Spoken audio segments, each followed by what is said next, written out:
Hello friends, my name is Khan and once again welcome back to my YouTube channel Karim classes. दोस्तों, आज की इस video में हम डिस्कस करने वाले हैं एक छोटी सी पोम और इस पोम का नाम है a slumber did my spirit seal और इस पोम को लिखा है विलियम वर्ड्सवर्थ ने। बहुत प्यारी सी कविता है, छोटी सी कविता है। निश्चित रूप से ये वीडियो आपके लिए काफ़ी हेल्पफुल और काफ़ी यूजफुल होने वाला है। लेकिन वीडियो को स्टार्ट करने से पहले मैं आपको बताना चाहूँगा, आज के इस वीडियो में हम इस पोम की detail explanation, summary, most important question और इस पोम में कौन कौन सी लिटरेरी डिवाइसेस यूज हुई हैं, क्या इस पोम की राइम स्कीम है, इन सभी बातों पर डिस्कस करने वाले हैं। तो वीडियो को ज़रूर पूरा देखिएगा। तो चलिए बिना देरी किए शुरू करते हैं आज के इस वीडियो को और सबसे पहले देखते हैं इस पोम की एक्सप्लेनेशन। तो जैसा कि पोम का नाम है a slumber did my spirit sleep, यानी अस्लम्बर, स्लम्बर का मतलब होता है डीप स्लीप, गहरी नींद, जिसने मेरी स्पिरिट को, जिसने मेरी सोल को, और सोल से मतलब यहाँ पर मनोभाव है, जिसने मेरे मनोभावों को लॉक कर दिया है, सील कर दिया है। ये बात कह रहा है विलियम वर्ड्सवर्थ। और क्यों कह रहा है? यानी जब विलियम वर्ड्सवर्थ की जो प्रेमिका थी, जो बिलव्ड थी, जिनका नाम लूसी था, जब वो इस दुनिया से चली जाती है तो उनके मर जाने के बाद में उनकी जो भावनाएं हैं इस संसार के प्रति, उन भावनाओं को उन्होंने इस कविता में व्यक्त करने की कोशिश की है। तो देखते हैं क्या इसकी एक्सप्लेनेशन है। अब पोइट्स क्या कहते हैं, पहली स्टेंजा में पोइट क्या कह रहा है? A slumber did my spirit seal, I had no human fears. वो कह रहा है कि एक गहरी नींद ने मेरी भावनाओं को, मेरी आत्मा को लॉक कर दिया है। I had no human fears, अब मुझे किसी चीज़ का कोई डर नहीं है। इंसान को किस चीज़ का डर होता है? मौत का डर होता है, अपनों को खोने का डर होता है। और जब ये डर जहन से निकल जाए तो फिर कोई डर बाकी नहीं रहता। तो यही बात पोइट जो है कह रहा है कि a slumber did my spirit seal, I had no human fears. एक गहरी नींद ने मेरे मनोभावों को कैद कर दिया है, अब मुझे किसी तरह का कोई डर नहीं है। She seemed a thing that could not feel the touch of earthly years। वो कह रहा है कि जो उसकी प्रेमिका थी, जो इस दुनिया से जाने के बाद में, यानी उनकी प्रेमिका, उसकी जो प्रेमिका थी विलियम वर्ड्सवर्थ की, अब वो मर चुकी है, अब वो इस दुनिया से जा चुकी है और उनके जाने के बाद में अब वो ऐसे लग रही है जैसे वो कुछ महसूस नहीं कर सकती। यानी इस पृथ्वी पर जो क्रियाएं हो रही हैं, दिन रात महीने, जो समय गुजरता चला जा रहा है, इस गुजरते हुए समय का उसके ऊपर कोई भी प्रभाव नहीं पड़ रहा है। वो इस गुजरते हुए समय से उसकी प्रेमिका का कोई सरोकार नहीं है, वो किसी भी चीज़ को अब महसूस नहीं कर सकती है। सेकेंड स्टेंजा में पोइट कहता है, no motion has she now, no force, she neither hears nor sees. अब उसमें किसी तरह की कोई गति नहीं है, वो कोई भी काम नहीं कर सकती है। सी नाइदर हियर्स नोर सीज, वो ना सुन सकती है ना देख सकती है। यानी अब वो कुछ भी नहीं कर सकती, क्योंकि उसका शरीर जो बेजान शरीर है, और बेजान शरीर में किसी तरह की कोई हरकत नहीं होती है। आगे पोइट कहता है, rolled round in earth diurnal course with rocks and stones and trees. वो कह रहा है अब वो क्या करती है, अब रोल्ड राउंड यानी वो घूमती रहती है, किसके साथ?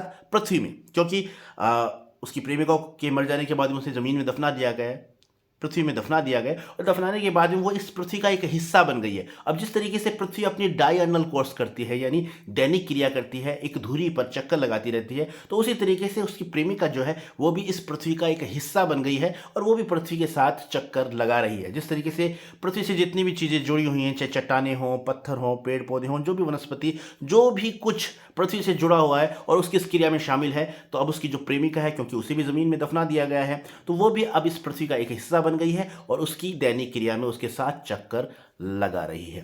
तो ये भावनाएं थी जो पोइट ने इस पोएम में व्यक्त की हैं। तो ये एक्सप्लेनेशन थी। अब बात कर लेते हैं इस पोएम की समरी के बारे में। तो समरी कुछ इस तरीके से है, देखते हैं। ये रही समरी। तो पोएम का नाम है a slumber did my spirit seal और पोइट इसमें क्या कहता है? In this poem the poet describes his feeling when he thinks about the death of his beloved। यानी इस कविता के अंदर पोइट डिस्क्राइब करता है अपनी भावनाओं को जब वो सोचता है अपनी बिलव्ड, यानी उनकी बिलव्ड का नाम था लूसी, उसकी डेथ के बारे में जब वो सोचता है तो वो अपनी भावनाओं को व्यक्त करता है। क्या कहता है poet? He says that now he doesn't have any human fear. अब वो कहता है कि भैया मुझे किसी चीज़ का डर नहीं है। किसे? यानी पोइट को अब किसी चीज़ का डर नहीं है। सबसे बड़ा डर यही था कि मैं अपनों को खो ना दूं। ये डर हर इंसान के जहन में होता है। तो यही डर जो था विलियम वर्ड्सवर्थ को भी था। लेकिन अब उसकी प्रेमिका जब इस दुनिया से जा चुकी है, मर चुकी है, तो अब वो कह रहा है कि मुझे किसी चीज़ का कोई भी डर नहीं है। He had never thought that one day death would take his beloved away from him. वो कह रहा है कि उसने कभी ऐसा सोचा ही नहीं था कि मौत उसको उसकी प्रेमिका से अलग कर देगी। But when his beloved passed away, लेकिन आज जब उसकी बिलव्ड, जो उसकी प्रेमिका है, वो अब इस दुनिया से जा चुकी है, मर चुकी है, he was not able to accept the truth. यानी वो इस सत्य को स्वीकार नहीं कर पा रहा है। He has always taken life for granted. उसने जीवन को हमेशा हल्के में लिया था। The poet accepts the truth that his beloved is no more. Poet कह रहा है कि पोइट सत्य को अब, हाँ, लेकिन अब अंततः सेकंड स्टैंजा में पोइट बता रहा है कि उसने आखिरकार उसने सत्य को स्वीकार कर लिया, स्वीकार करता है, क्या करता है कि हिज बिलोव्ड इज नो मोर, ये उसकी प्रेमिका जो है वो अब इस दुनिया में नहीं है, वो इस दुनिया से जा चुकी है, वो मर चुकी है। ही सेज, वो कहता है that now she is not able to make any physical motion और अप्लाई एनी फोर्स। अब वो कहता है कि वो कोई भी फिजिकल, शारीरिक कोई भी उसके अंदर गति नहीं है, एकदम बेजान शरीर है उसका, अब उसमें कोई गति नहीं है, वो कोई भी काम नहीं कर सकती है। She can neither hear his words nor can see him, ना तो वो उसे सुन सकती है ना उसे देख सकती है।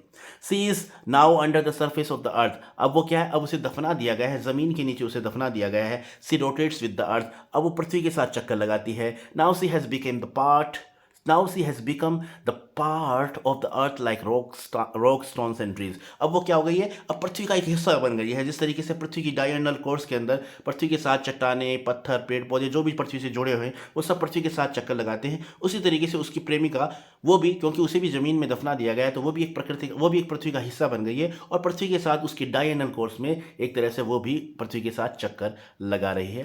तो ये इस पॉम की समरी थी।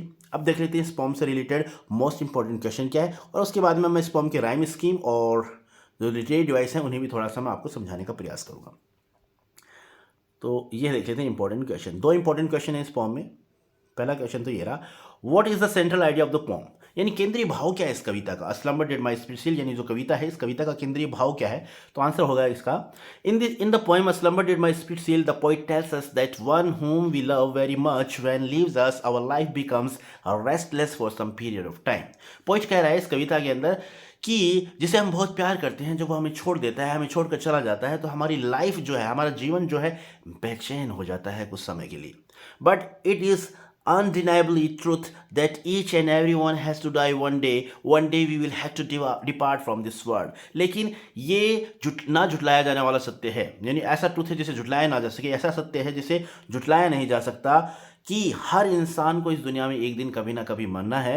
एक दिन we will have to depart from this world, एक दिन हमें इस दुनिया से डिपार्ट कर जाना है, यानी प्रस्थान कर जाना है। The poets believed was a young and beautiful woman. Poet इस कविता के अंदर जैसा कि बताया गया, पोइट की जो बिलव्ड थी जो प्रेमिका थी, वो काफ़ी जवान खूबसूरत महिला थी। But now see has passed away, लेकिन वो अब मर चुकी है, वो उसका देहांत हो चुका है। She has been buried beneath the surface of the earth and revolves along with it, अब उसे ज़मीन के नीचे दफना दिया गया है और अब वो भी पृथ्वी के साथ चक्कर लगा रही है, यानी पृथ्वी की क्रिया में, पृथ्वी के डायगोनल कोर्स में उसका सहयोग कर रही है। थस इस प्रकार the poet gives us a deep message of life, इस प्रकार इस कविता के माध्यम से पोइट जो है एक बहुत ही गहरा मैसेज, जीवन से जुड़ा एक बहुत ही गहरा संदेश हमें देता है। ठीक है, दूसरा क्वेश्चन हो जाएगा हमारा ये रहा, where and how does the poet beloved exist now, अब कहाँ और कैसे है उसकी, जो पोइट की जो प्रेमिका है वो अब कहाँ है, कहाँ उसका अस्तित्व कहाँ है, कैसी है। तो इसका आंसर हो जाएगा सी इज़ नाउ डेड, यानी अब वो मर चुकी है, जैसा कि हमने पोम में पढ़ा है। She has been buried in the earth, अब उसे ज़मीन में दफना दिया गया है। She is now a part and parcel of the earth, अब वो इस पृथ्वी का हिस्सा बन चुकी है। The earth rotates in on its axis daily, अब पृथ्वी जो है अपनी धुरी पर डेली एक चक्कर लगाती है पृथ्वी अपनी धुरी पर, एक्सिस पर। All the things like rocks and stones and trees also rotate with it, और सभी चीज़ें चाहे चट्टाने हों, पत्थर हों, पेड़ पौधे हों, जो भी पृथ्वी से जुड़ी हुई हैं, वो सभी चीज़ें पृथ्वी के साथ, पृथ्वी के उस डायगोनल कोर्स के अंदर सहयोग करती हैं।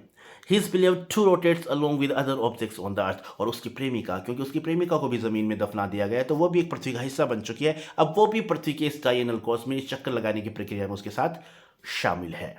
ठीक है, तो ये दो क्वेश्चन थे। अब बात कर लेते हैं इस पॉम की, इस पॉम में कौन कौन सी लिटरेरी डिवाइस यूज़ हुई हैं और कौन कौन इस पॉम की राइम स्कीम क्या है, इनके बारे में भी थोड़ा सा देख लेते हैं। हालांकि राइम स्कीम लिटरेरी डिवाइस से रिलेटेड मैंने एक वीडियो ऑलरेडी अपलोड कर दिया है, अगर आपने वो वीडियो नहीं देखा है तो उस वीडियो को ज़रूर जाकर देखिएगा, क्योंकि उस वीडियो में जितनी भी इंपॉर्टेंट लिटरेरी डिवाइस हैं उन सभी लिटरेरी डिवाइस को विद एग्जाम्पल मैंने समझाया है। अब देख लेते हैं इस पॉम में कौन कौन सी लिटरेरी डिवाइस यूज़ हुई। सबसे पहले अगर हम देखिए तो देखिए जैसे स्प्लिट सील है और रोल्ड राउंड है, यहाँ पर देखो अगर आप देखें तो स्प्लिट सील में एलिट्रेशन लिटरेरी डिवाइस का यूज़ हुआ है। अब एलिट्रेशन का मतलब क्या होता है, एलिट्रेशन का मतलब होता है जब किसी लाइन के अंदर सेम कॉन्सोनेंट साउंड रिपीट हो रही है, क्लोजली कनेक्टेड वर्ड में सेम कॉन्सोनेंट साउंड रिपीट हो रही है, तो आप मानकर चलें वहाँ पर एलिट्रेशन लिटरेरी डिवाइस का यूज़ हुआ है। हाँ, एलिट्रेशन में इतना ध्यान रखना, जो कॉन्सोनेंट साउंड रिपीट हो रही है वो वर्ड की स्टार्टिंग में होती है, मिडल में या एंड में नहीं होती, बल्कि वर्ड के स्टार्टिंग में होती है। ठीक है, इसी तरीके से रोल्ड राउंड है, तो रोल्ड राउंड में भी देखो क्लोजली कनेक्टेड वर्ड हैं, एक ही लाइन में है, और दोनों की जो कॉन्सोनेंट साउंड है वो वर्ड की स्टार्टिंग में। इसका मतलब यहाँ पर भी लिटरेरी डिवाइस जो यूज़ हुई है वो हुई है एलिट्रेशन। ठीक है, दूसरी लिटरेरी डिवाइस इसके अंदर यूज़ हुई है एन्जॉबमेंट। एन्जॉबमेंट के बारे में अगर हम बात करें तो मैं आपको बताना चाहूँगा कि एन्जॉबमेंट जो होता है, एन्जॉबमेंट में जब कोई लाइन होती है उस लाइन में कोई पंक्चुएशन मार्क नहीं होता और नेक्स्ट लाइन में वो जुड़ी हुई होती है, यानी बिना किसी पंक्चुएशन मार्क की एक लाइन जब दूसरी लाइन की ओर अग्रसर होती है, जुड़ती है, तो वहाँ पर हम कहते हैं कि यहाँ पर एन्जॉबमेंट लिटरेरी डिवाइस का यूज़ हुआ है। जैसे देखिए सेकंड लाइन देखिए, she seemed a thing that could not feel. अब फील के बाद में कोई पंक्चुएशन मार्क नहीं है, और the touch of early years, यानी इन दोनों लाइन को हम एक साथ पढ़ेंगे, seemed a thing that could not feel the touch of early years. ठीक है ना, तो इसलिए यहाँ पर अगर फील के बाद में कोई पंक्चुएशन मार्क नहीं है तो हम कह सकते हैं कि यहाँ पर जो लिटरेरी डिवाइस यूज हुई है वो हुई है एन्जॉबमेंट। ठीक है, तो दो लिटरेरी डिवाइस हो गई। एक बात करते हैं हम अगर एसोनेंस की। एसोनेंस होता है, एसोनेंस का मतलब एक थोड़ा सा और मैं बताना चाहूँगा, एलिट्रेशन, एसोनेंस और कॉन्सोनेंस, ये तीन लिटरेरी डिवाइस ऐसी हैं इनमें साउंड का रिपीटेशन होता है। एलिट्रेशन होता है उसमें कॉन्सोनेंट साउंड रिपीट होती है, लेकिन एलिट्रेशन में फ़र्क ये होता है कि एलिट्रेशन की खास बात ये होती है कि उसमें जो कॉन्सोनेंट साउंड रिपीट होती है वो सेम लाइन में जो क्लोजली कनेक्टेड वर्ड होते हैं उनकी स्टार्टिंग में होती है। ठीक है, और एसोनेंस में क्या होता है, एसोनेंस में वोवल साउंड का रिपीटेशन होता है, यानी सेम लाइन में जब दो क्लोजली कनेक्टेड वर्ड हैं तो उनमें वोवल साउंड का रिपीटेशन होता है। लेकिन इसमें खास बात ये होती है कि वोवल साउंड वर्ड के बीच में भी हो सकती है, आखिर में भी हो सकती है, वर्ड की स्टार्टिंग में भी हो सकती है, कहीं पर भी वोवल साउंड का रिपीटेशन हो सकता है। और एक होता है कॉन्सोनेंस। कॉन्सोनेंस और एलिट्रेशन समान से ही हैं, एलिट्रेशन में भी कॉन्सोनेंट साउंड की रिपीटेशन होती है और कॉन्सोनेंस में भी कॉन्सोनेंट साउंड की रिपीटेशन होती है। फर्क यही होता है कि एलिट्रेशन में जो रिपीटेशन होती है वो वर्ड की स्टार्टिंग में होती है, लेकिन कॉन्सोनेंस में सेम लाइन के अंदर जो वर्ड्स होते हैं उनमें जो कॉन्सोनेंट साउंड की रिपीटेशन होती है वो बीच में, आखिर में, कहीं पर भी हो सकती है। जरूरी नहीं कि वर्ड का पहला अक्षर ही है वही सेम कॉन्सोनेंट साउंड का हो, बीच में भी हो सकती है, आखिर में भी हो सकती है। तो ये थोड़ा सा माइनर से डिफरेंस जो है इन तीनों में होता है। ठीक है, अब बात कर लेते हैं इस पोम की राइम स्कीम की। तो राइम स्कीम की बात करें तो सीधी सी है, जैसे दो स्टेंजा में हमने इस पोम को बांटा है।